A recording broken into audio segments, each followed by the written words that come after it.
At atin pong basahin muna ng merong pagpapahinuhod sa harapan ng ating Panginoon. Kung kayo po ay meron po mga dalang Biblia, pwede kayong makibukas sa aklat po ng Ecclesiastes. Sa ibang salin o Tagalog, Mga Ngaral. Mga Ngaral, Kapitulo 3, talatang 1 hanggang talatang 8. Ito po ang atin pong mababasa.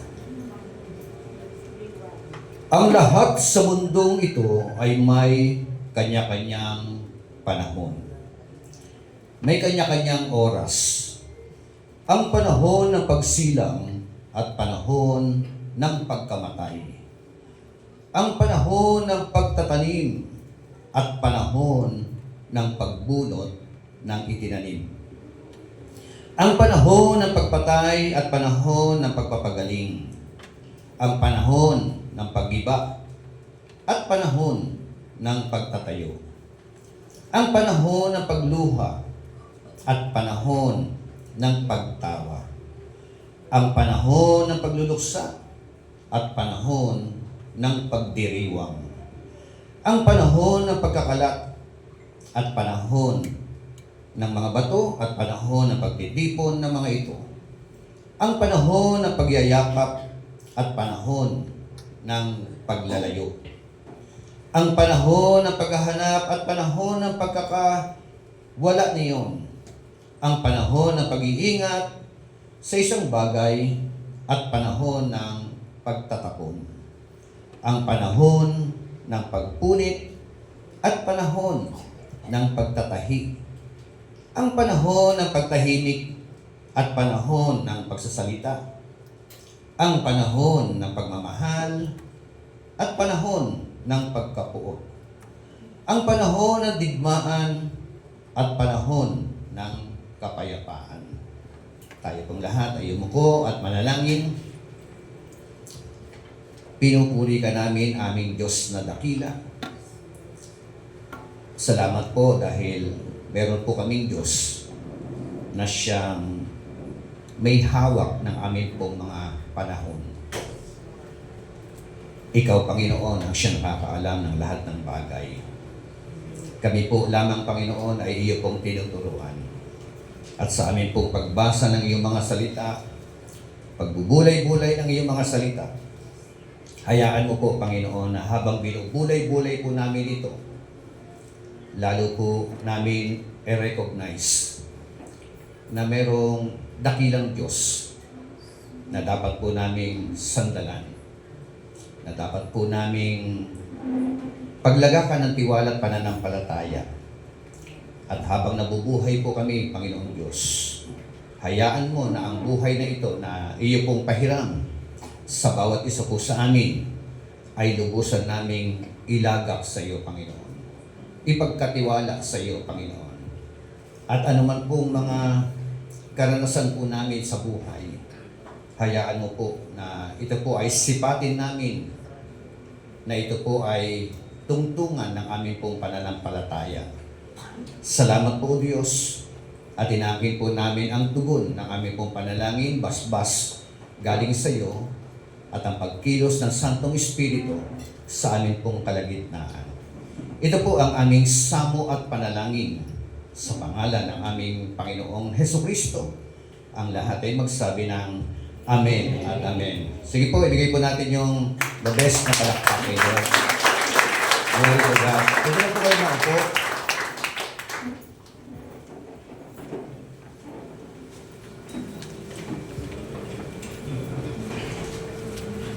Facing life's season. Pagharap sa mga panahon ng ating pong mga buhay. Sabi nga po, life is filled with a series of seasons. Ang buhay natin ay napupuno.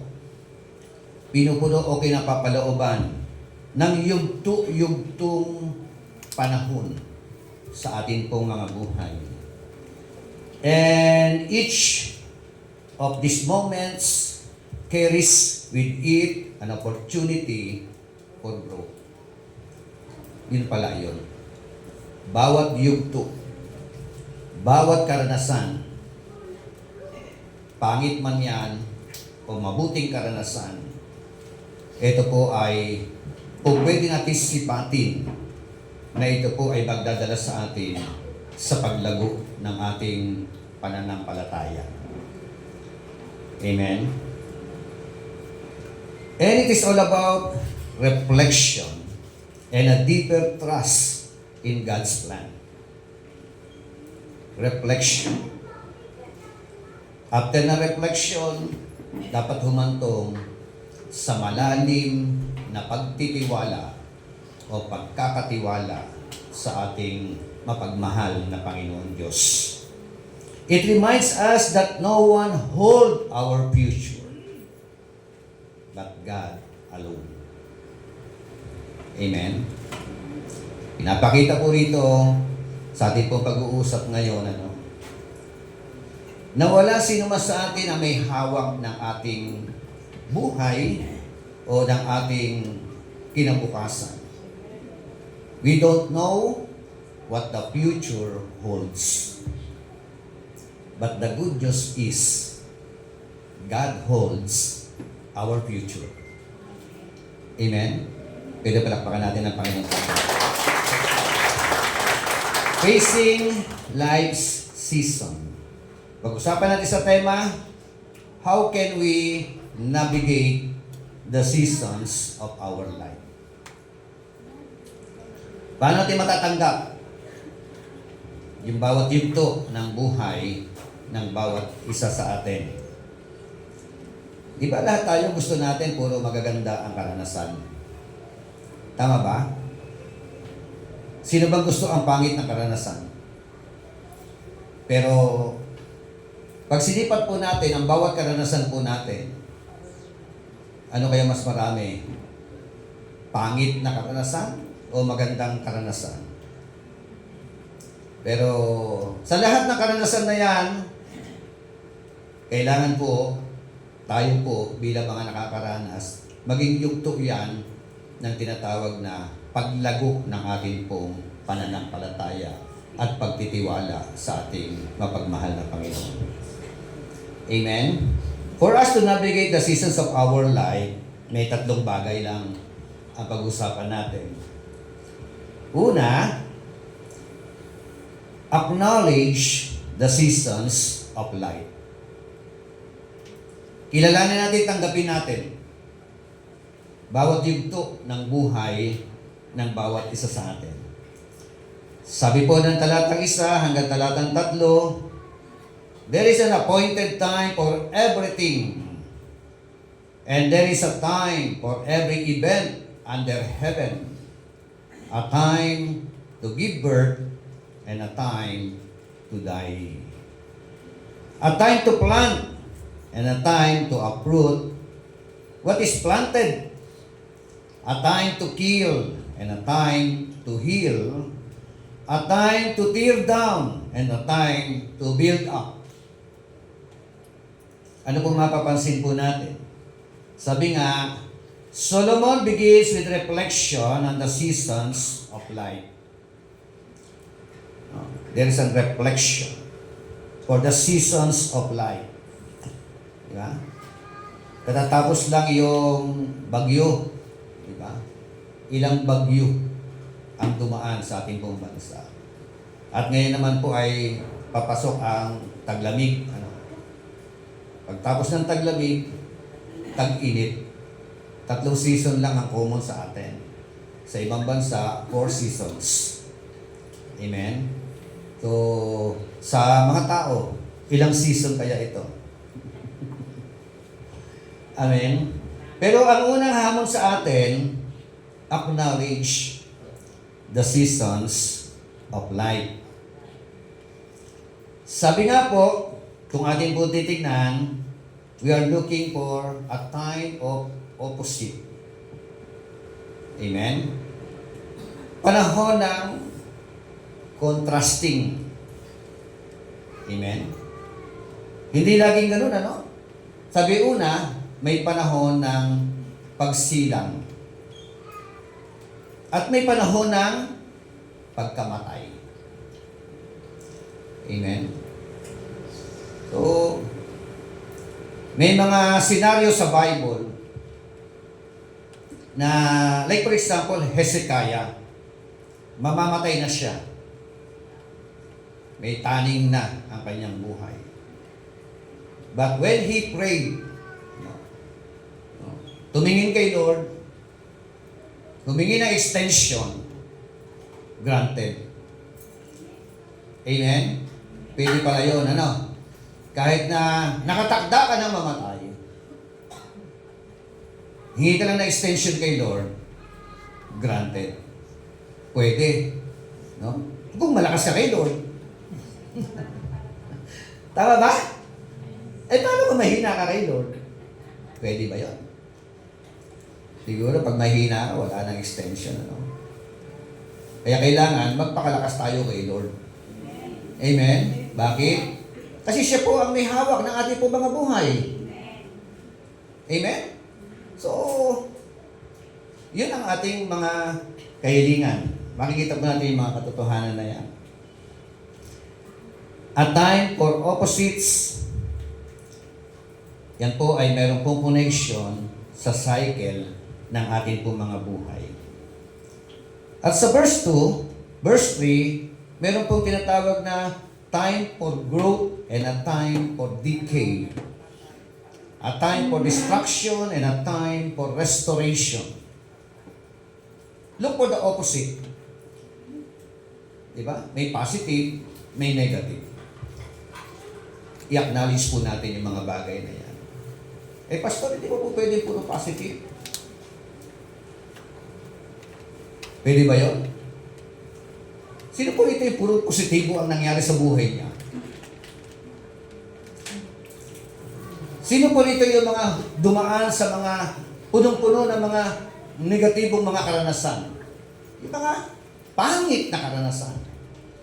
Yung karanasan na ayaw mong mangyari sa buhay mo pero nangyari. Di ba? Tama? So, ang dami pong mga bagay na ganyan. So, yun ang unang hakbang. Pag sinabing acknowledge, sa Tagalog, kilalanin. Diba? Kilalanin natin na ang buhay pala, minsan maganda, minsan pangit.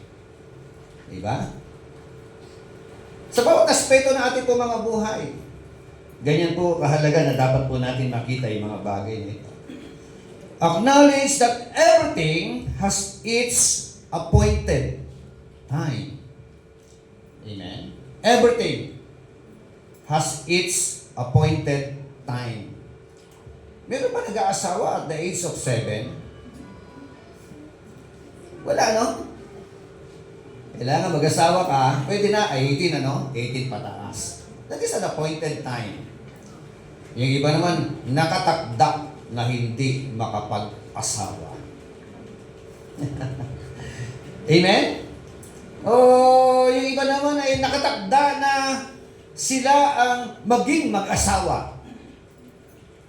Tama?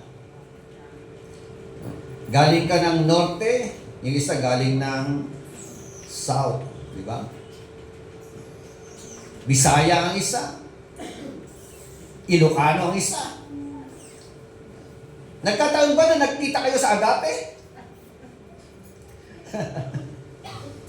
Di ba? Hindi nagkataon. Ang mga bagay ay nagkakalakip-lakip upang ang mga pagkakataon na mga karanasan natin ay naging isang selebrasyon. No? Pinagtagpo, no? Nabuo ang isang pagmamahalan at umantong sa kasalan. Amen? At sabi rito, may humahantong sa kasalan. Pagbubuo, may humahantong naman sa hiwalayan. Amen? So, tignan nyo, no? Yung mga katotohanan, we cannot control yung mga pwedeng maganap sa buhay natin. Amen po ba? Minsan akala mo, siya na. Pero, at the end, iba pala. Amen? Ang mahalaga, acknowledge that everything has its appointed time. Whether we experience a time of birth or a time of death. Amen. Di ba masaya kapag ka-birth, ano? Malungkot kapag ka-death. Kailan magiging masaya ang time of death? Pagka ikaw ay mamamatay o namatay, nung ikaw ay nabubuhay, nasa presensya ka ni Lord. Naglilingkod ka kay Lord. Amen? Magiging masaya ang araw ng kamatayan. Amen?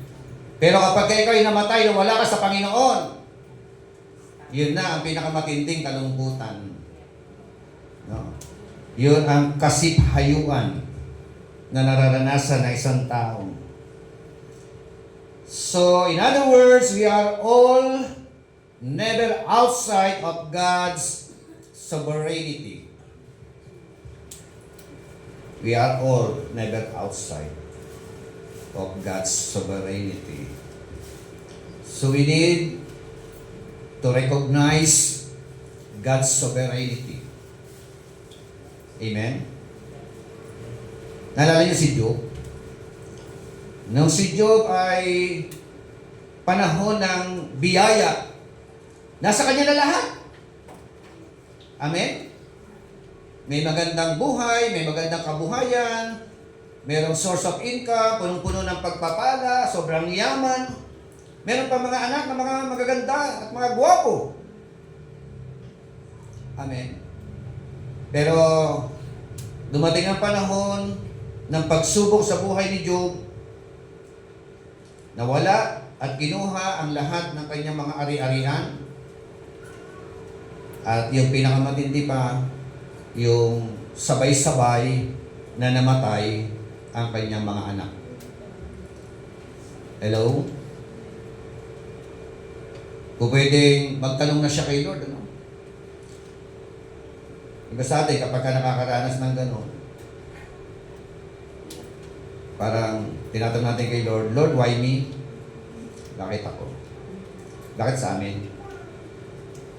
Naalala ko lang, meron po ang anak ng pastor na nag-aaral sa UP.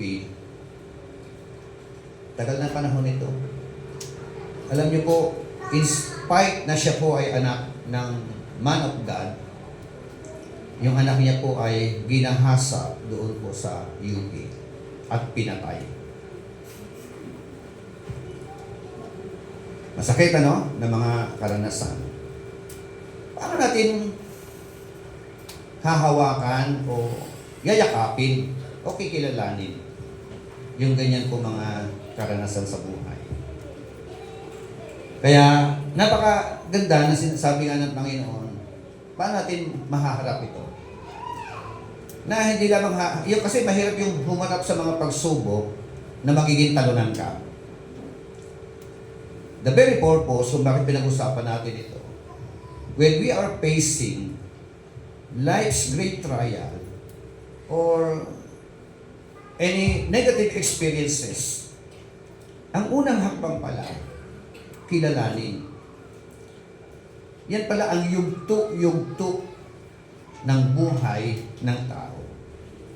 May contrast palagi. Amen? Sabi nga, always remember that He is in control of everything. Amen? Always remember, anything can happen. No? That God is in control.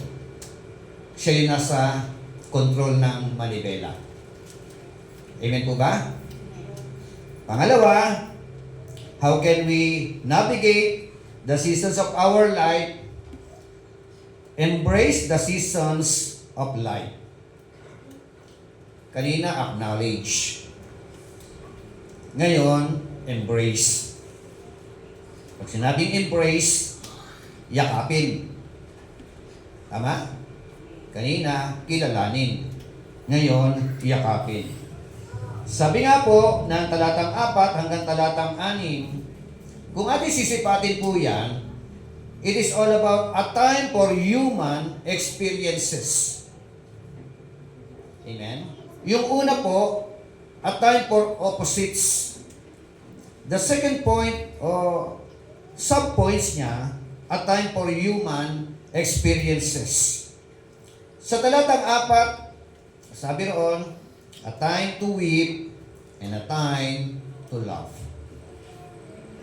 Amen? May panahon ng pag-iyak at panahon ng pagtawa. Amen? So, kung pwede po ba dumating yung panahon halimbawa ng birthday celebration, panahon ng pag-iyak.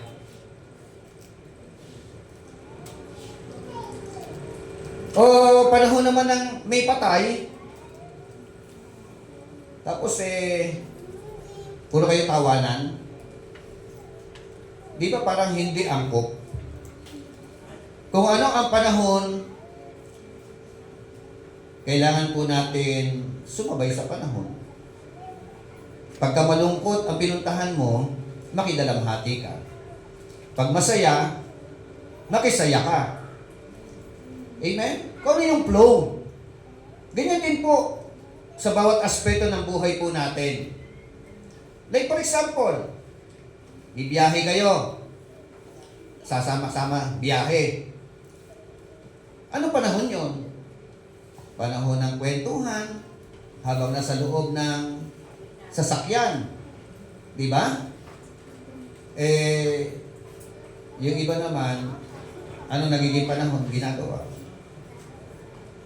Pagka panahon ng kwentuhan, panahon ng kwentuhan. Ang nangyayari, panahon ng kwentuhan, yung isa, tulog. Naghihilik. Amen? Panahon ng paglilinis. Di ba?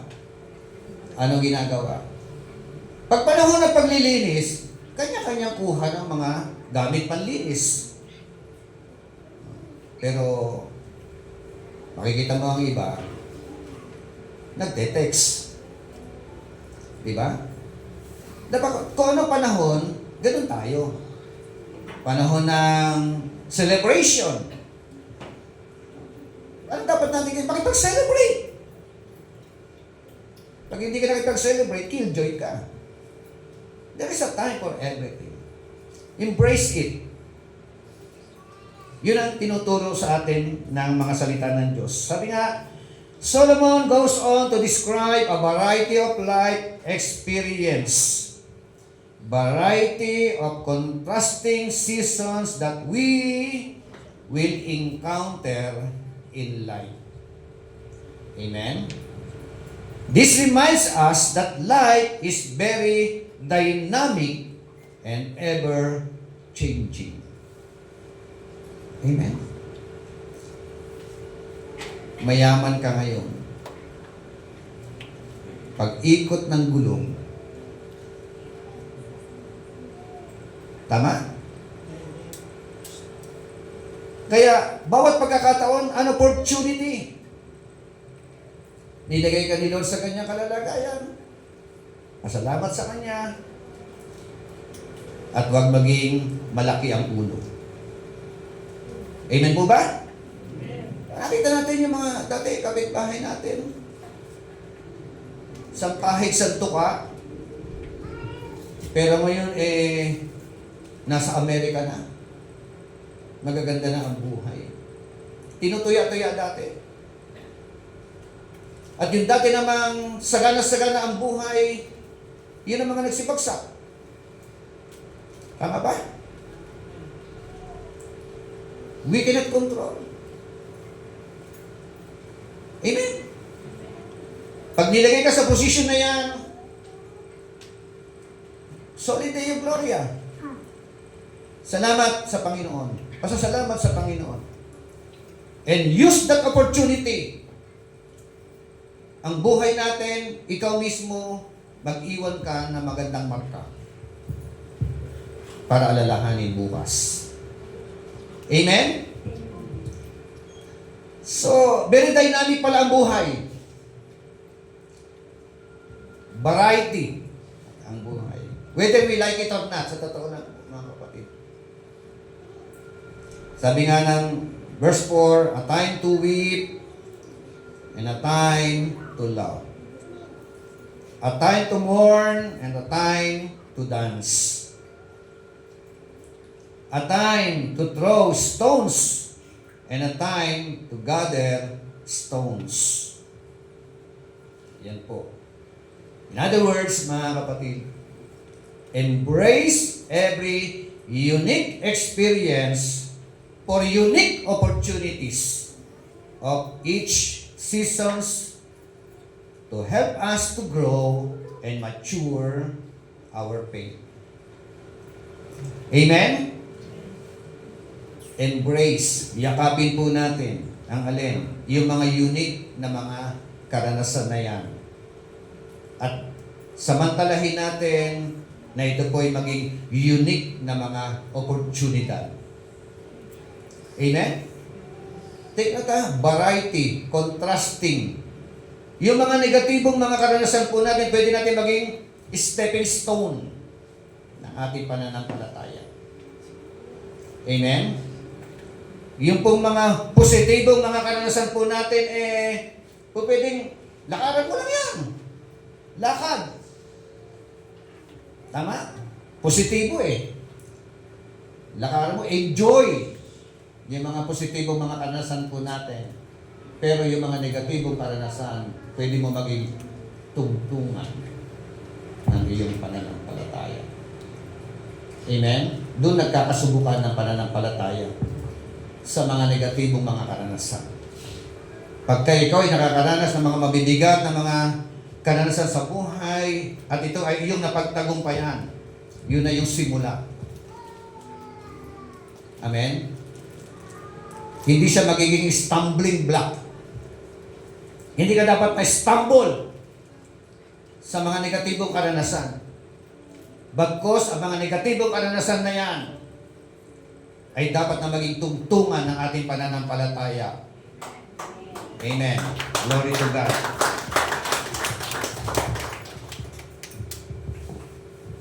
Embrace every unique experiences for unique opportunities for each seasons to help us to grow and mature our faith. Amen? Yun na po yung pangalawa. Pangatlo, finding meaning in every season of our life. Amen. Finding meaning. Ibig sabihin meron palang kahulugan at may kabuluhan. May katuturan. Ang bawat karanasan ng bawat sa atin, it depends upon doon sa mga humaharap sa mga pagsubok. Pagka sinipat mo yan na negative, pangit, walang katuturan, hindi ka lalago. Tama? Pero kapag ka hinanapan mo ng katuturan at kabuluhan, ang mga pangit na karanasan na yan, amen? Yun ay simula ng paglago ng ating mga pananampalataya. Kaya palakpakan natin ang Panginoon po. Hallelujah. So, di ba merong kanta, He has made everything. Yung bang kanta na in His time, He makes all things beautiful in His time. Sa panahon niya, hindi sa panahon mo. God's timing. Kaya kung gusto niyo maging beautiful ang buhay ninyo, yung timing ni Lord ang inyong hantayin. Amen? Kaya lang, kung minsan nakakainip talaga maghantay ng time ni Lord. Amen po ba? Pero kapag ka talaga ikaw ay naging matyaga sa paghahantay sa timing o time ng Panginoon, titiyakin ko po, ang buhay po natin ay pawang mapapabuting lahat sa biyaya at grasya ng ating Panginoon Diyos. Amen. Sa talatang 7 hanggang talatang 8, sabi po ng Ecclesiastes, chapter 7, verse 7, chapter 3, ang panahon ng pagpunit at panahon ng pagtatahi, ang panahon ng pagtahimik at panahon ng pagsasalita, ang panahon ng pagmamahal at panahon ng pagkapuot, ang panahon ng digmaan at panahon ng pagkapuot at panahon ng digmaan at panahon ng kapayapaan. Amen? In other words, always remember that He has made everything appropriate in its time. Amen? Kumusta na po yung ating pong kalalagayan ngayon? Nasang senaryo ka na? Anong sitwasyon meron ka? Kumusta yung ating pong mga karanasan sa buhay? Anong problema ang kinakaharap mo ngayon? Amen? So, positive po ba yung mga buhay natin or negative? Ikaw ba'y napapalibutan ng mga tao negatibo? O ng mga tao positibo? Ikaw ba ay mayroong mga karanasan ngayon na yung karanasan mo ay parang bagang ayaw na ayaw mo mangyari sa iyo? At meron kang gusto maging karanasan na hanggang ngayon ay hindi pa nararanasan. Meron tayong mga prayer request na until now ay walang, para bagang malabo pa ang kasagutan. But always remember, in His time, no? Ayon sa kanyang kapanahunan, lahat ng bagay sa buhay natin, lalo na ikaw mananampalataya na kumakapit sa Panginoon, all things made beautiful. Glory to God in the highest. Solomon concludes by reminding us that God has made everything beautiful in His time. Amen. Panghawakan lang natin yun. Yung asawa mo na pasaway, in His time, babait yan. Amen? Yung anak mo na sakit ang ulo, God's timing, hindi na magiging sakit ang ulo yan. Amen? Magtiwala lang sa Panginoon. Yun po yung gusto ni Lord na makita po natin sa Kanya pong itinuturo rito sa aklat po ng mga ngaral. So, in other words, dito po sa verse 7 hanggang verse 8 na yan, nakita po natin yung katotohanan. At sa verse 11 ng chapter 3 ng mga ngaral, ang sabi po dito,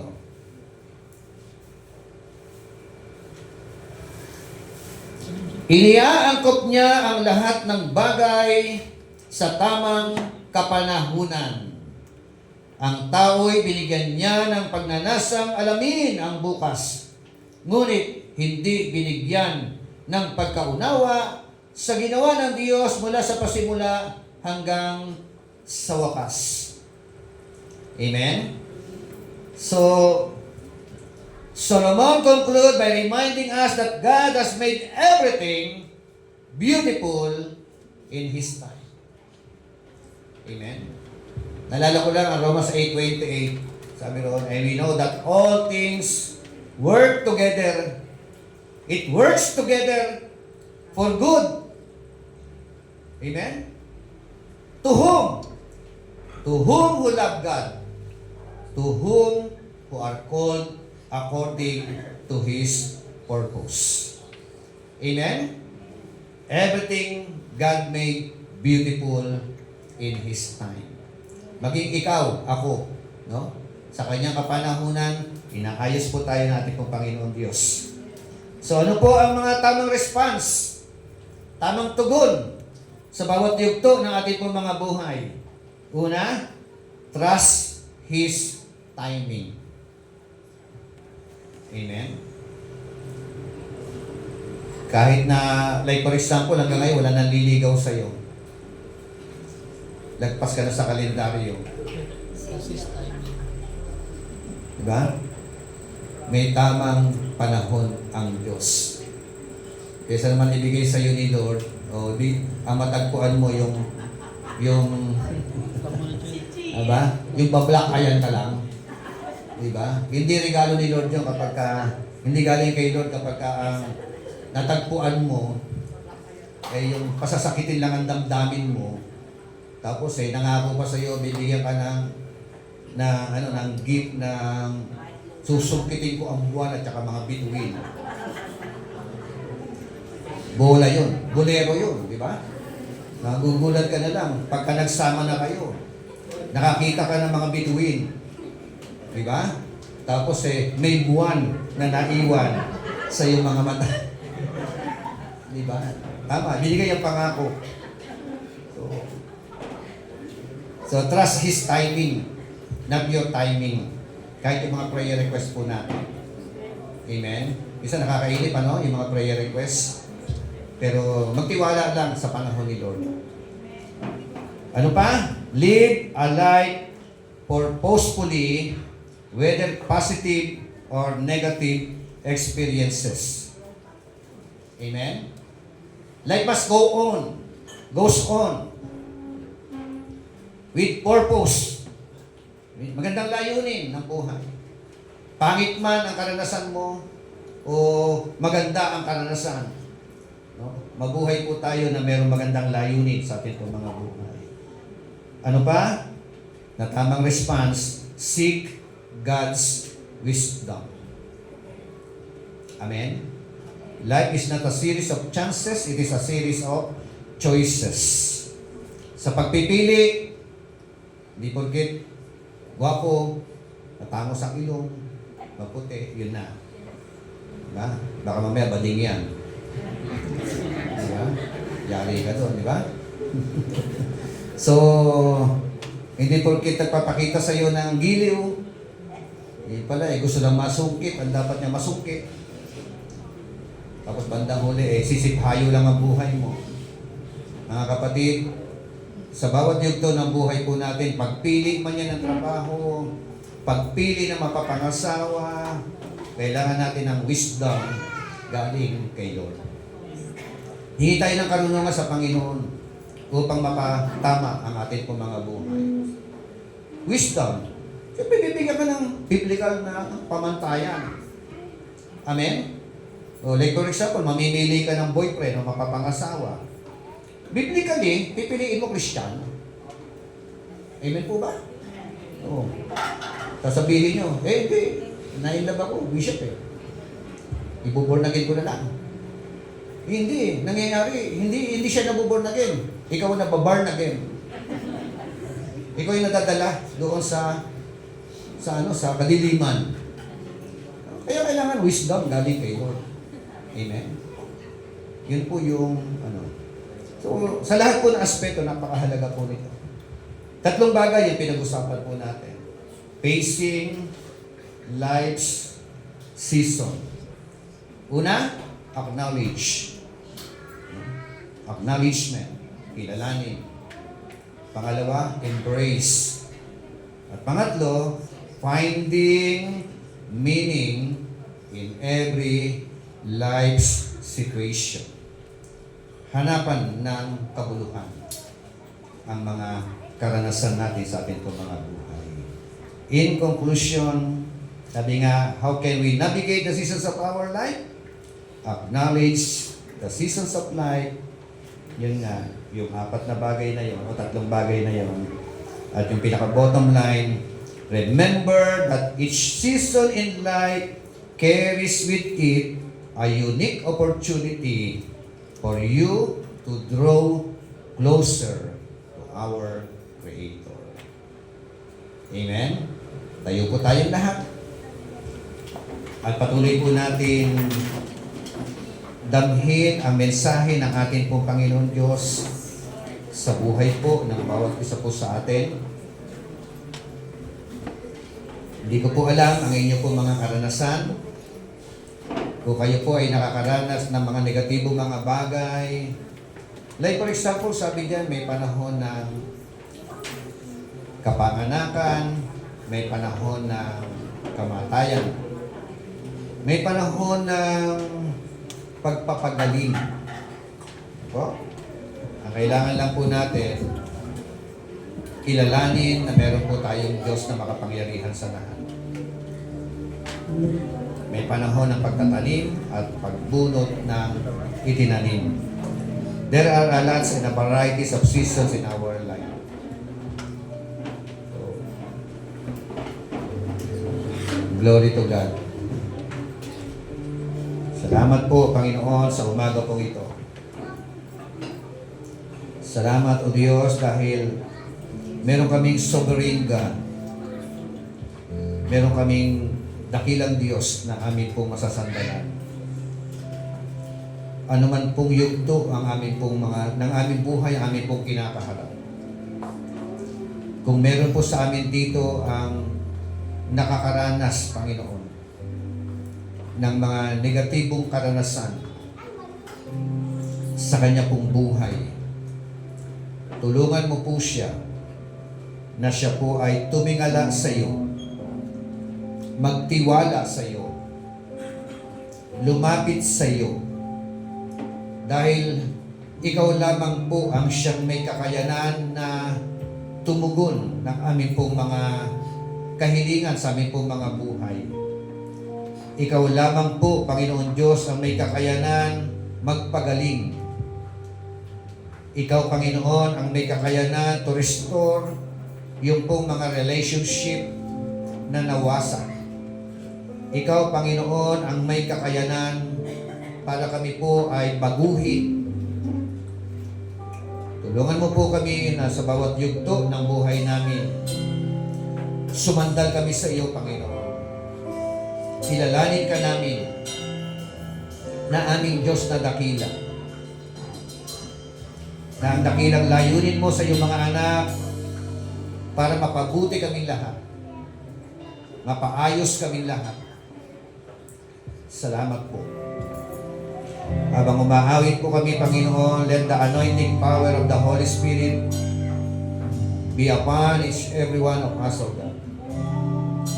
Hallelujah. Pwede po ba itaas natin yung mga kamay sa presensya ng ating Panginoon?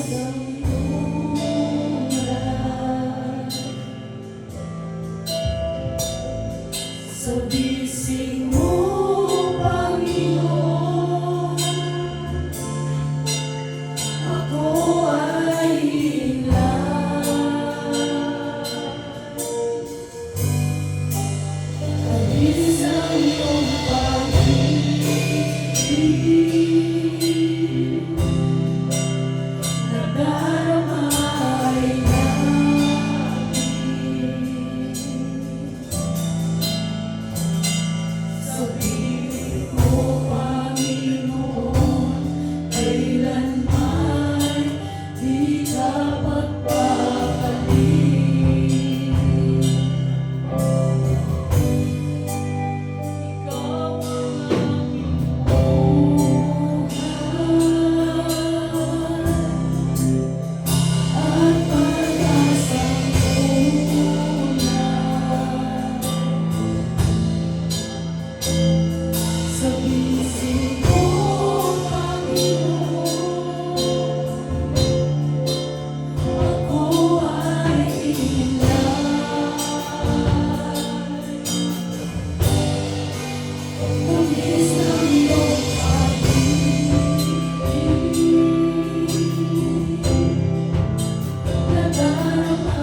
Malinaw po, Panginoon, sa iyo po mga salita that there is a time for everything, a varieties of seasons in our life, a contrasting season in our life. Panginoon, we are so blessed kung kami po, Panginoon, ay nasa mga yugto ng panahon ng biyaya at pagpapala. Salamat po sa panahon na ito, Panginoon, na kung saan iniangat mo ang buhay namin. Sinamahan mo po kami sa mga nagdaang yugto ng buhay namin na punong-puno ng mga mabibigat, Panginoon, at mga matitinding pagsubok na akala namin ay walang katapusan. Akala namin hindi matatapos. Salamat po dahil dinaanan lang po namin ang mga yugto na yun ng buhay namin. At maraming aral, Panginoon, ang aming pong napulot sa mga panahon na yun ng amin pong mga buhay. Salamat po ng marami kung kami po ay nasa yugto ng favor mo, God, mga pagpapala na tinatamasa po namin, mga blessings, Panginoon, na naranasan namin mula sa iyo. Salamat sa panahon na ito, O Diyos. At ang aming panalangin, help us, Lord, na maging oportunidad po namin ang panahon na ito ng pagpapala. Na kami ay maging instrumento mo to bless other people, O God. Idinadalangin ko po, Panginoon, ang mga kapatid po namin.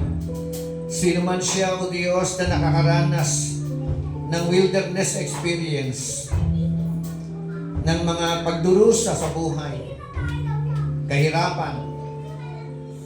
Panginoon, naniniwala po kami, Panginoon, na hindi po mananatili sa ganyang karanasan ang iyong anak na to. May takdang kapanahunan ka para sa kanya upang siya, Panginoon, ay iyong pong hibuin, iangat ang buhay, Panginoon. Ayusin ang dapat ayusin, Panginoon, para sa kanya pong buhay. Tulungan mo po, Panginoon, sino man siya na nakakaranas ng mga mabibigat na pagsubok sa buhay, na lalo po siya kumapit sa iyo, lalo po siya magtiwala sa iyo, Panginoon. Upang sa ganon, anumang mga karanasan na ito na hindi kaaya-aya na kanya pong nararanasan, ito, O Diyos, ay maging daan upang lalong lumalim, maging intimate ang relasyon niya sa iyo. Lalo ka magpakilala sa Kanya, Panginoon, that you are our God, God who is control in our life. Salamat po sa mga seasons in life, Panginoon, na ito, na hindi po namin po pwedeng iwasan. Bagkos, Panginoon, ito po ay pawang nagiging karanasan. Ayaw man namin o gusto namin. Ang amin lamang pong panalangin, Panginoon, sa bawat yugto ng buhay namin, hayaan mo po, tulungan mo po kami, samahan mo po kami, upang sa ganon, makatitiyak po kami lahat na mapagtatagumpayan po namin lahat ng mga pangit na karanasan sa buhay po namin. Salamat, O Diyos, sa umaga pong ito. Tulungan mo po kami na makita po namin ang mga magagandang kahulugan ng bawat yugto ng aming po mga buhay. Ilagay mo po sa matabang bahagi ng puso namin ang iyong mga salita. Salamat po. We bless you, we worship you, we magnify your holy name. We lift up your holy name, Almighty God. We thank you so much, O God. At inagin po namin ang iyong pagsama sa bawat isa sa amin, Panginoon. Sa bawat panahon ng aming po mga buhay. Whether it is a positive experience or a negative experience, kikilalanin ka namin at ipagkakatiwala po namin sa iyo ang lahat. At dahil dyan, Panginoon, lahat ng aming po mga naging karanasan na magiging karanasan, lahat ng bagay na ito ay pawang mapagtatagumpayan ng iyong mga anak na mga nagtitiwala sa iyo. Bless us all together. We worship you. We magnify your holy name.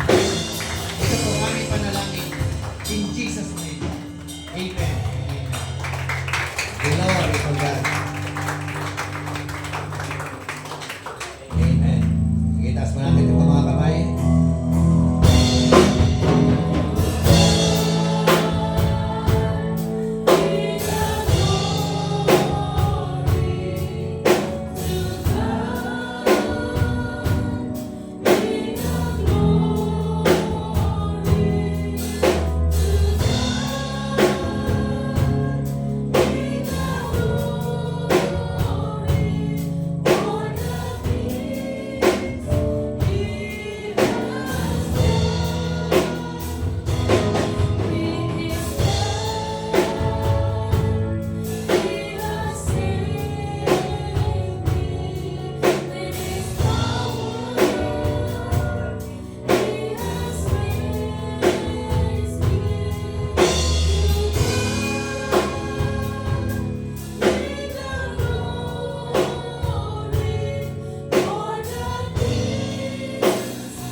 Ang dakilang pag-ibig ng ating Diyos Amang sumasalangit na kanyang patuloy na inilalagak sa ating mga puso. Ang masaganang biyaya, pagpapala na nagmumula sa ating mapagmahal na Panginoong Jesucristo na nagdudulot ng kaligtasan.